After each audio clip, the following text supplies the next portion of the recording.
Bon, commençons maintenant le deuxième cours du chapitre 7, donc de la trigonométrie en CST. Pour le moment, ce que vous savez faire dans les triangles rectangles, c'est de trouver un côté manquant à l'aide de Pythagore.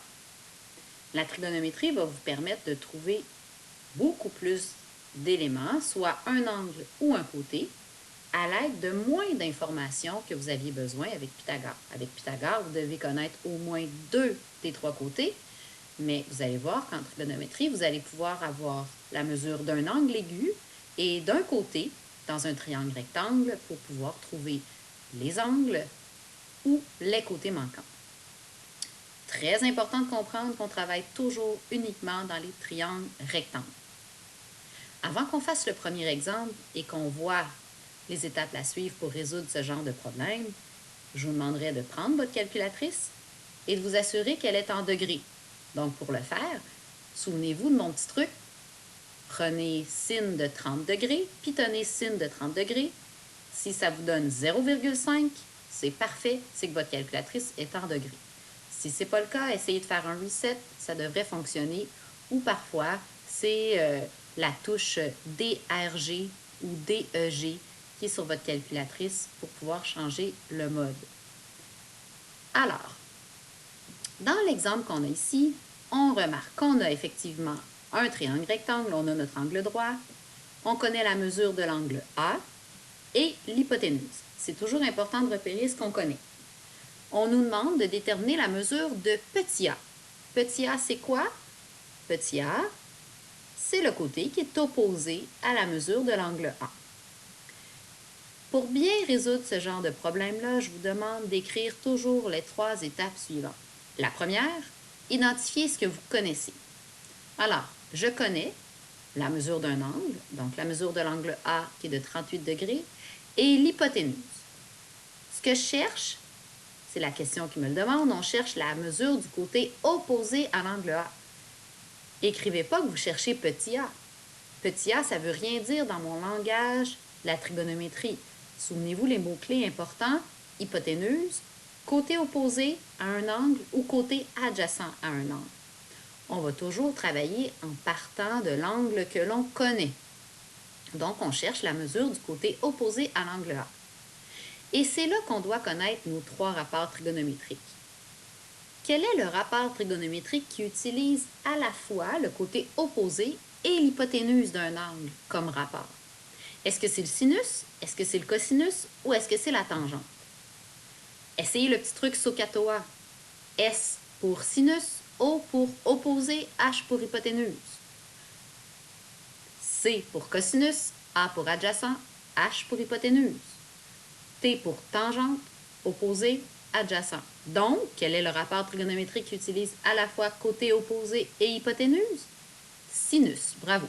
Alors, le sinus de l'angle A, c'est égal à la mesure du côté opposé sur la mesure de l'hypoténuse.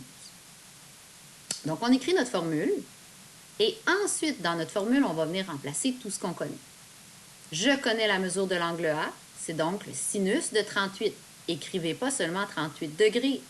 C'est le sinus de 38 degrés. 38 puis sinus de 38, c'est pas du tout la même valeur numérique. C'est égal au côté opposé que je ne connais pas sur l'hypoténuse qui vaut 45. Voyez-vous la proportion apparaître? Alors, pour trouver la mesure du côté manquant, on va faire notre produit croisé.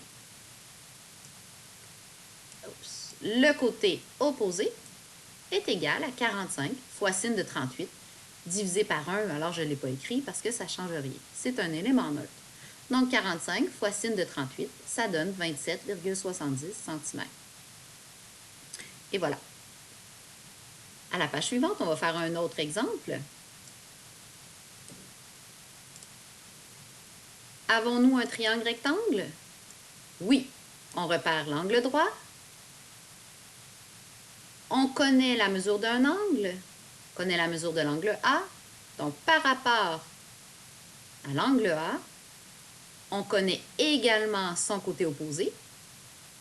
Puis quand on me dit de déterminer la mesure de petit b, bien petit b, c'est le côté qui est opposé à l'angle B. Mais par rapport à l'angle A, petit b qui se trouve être ici le segment AC, c'est en réalité le côté adjacent à l'angle A. Donc, reprenons nos 3 étapes précédentes. Je connais la mesure de l'angle A, 52 degrés. Le côté opposé à l'angle A, 120. Je cherche le côté adjacent à l'angle A. Quel rapport trigonométrique je vais utiliser? La tangente. Et oui, c'est la tangente qui utilise à la fois côté opposé et côté adjacent. Sinus utilise côté opposé et hypoténuse. Cosinus, côté adjacent et hypoténuse. Mais ici, on ne connaît pas l'hypoténuse. On connaît le côté opposé et on recherche le côté adjacent. Donc, on écrit bien notre formule. Ensuite, on remplace à l'intérieur tout ce qu'on connaît. On connaît la mesure de l'angle A, donc tangente de 52. Le côté opposé vaut 120 et on recherche le côté adjacent. Si vous souhaitez, vous pouvez venir mettre tan de 52 sur 1 pour mieux voir le produit croisé. Quand on cherche le côté adjacent comme ici, on va faire 120 fois 1 divisé par tan de 52. Mais la multiplication par 1 ne change rien. Alors, voyez-vous le rapport qu'on obtient, 120 fois 1 divisé par tan de 52. Pitonnez, ça vous donne 93,75. Voilà ce que nous devions faire aujourd'hui. Au prochain cours, on va apprendre comment trouver la mesure d'un angle, encore une fois, avec nos rapports trigonométriques sin, cos et tan. Bonne pratique!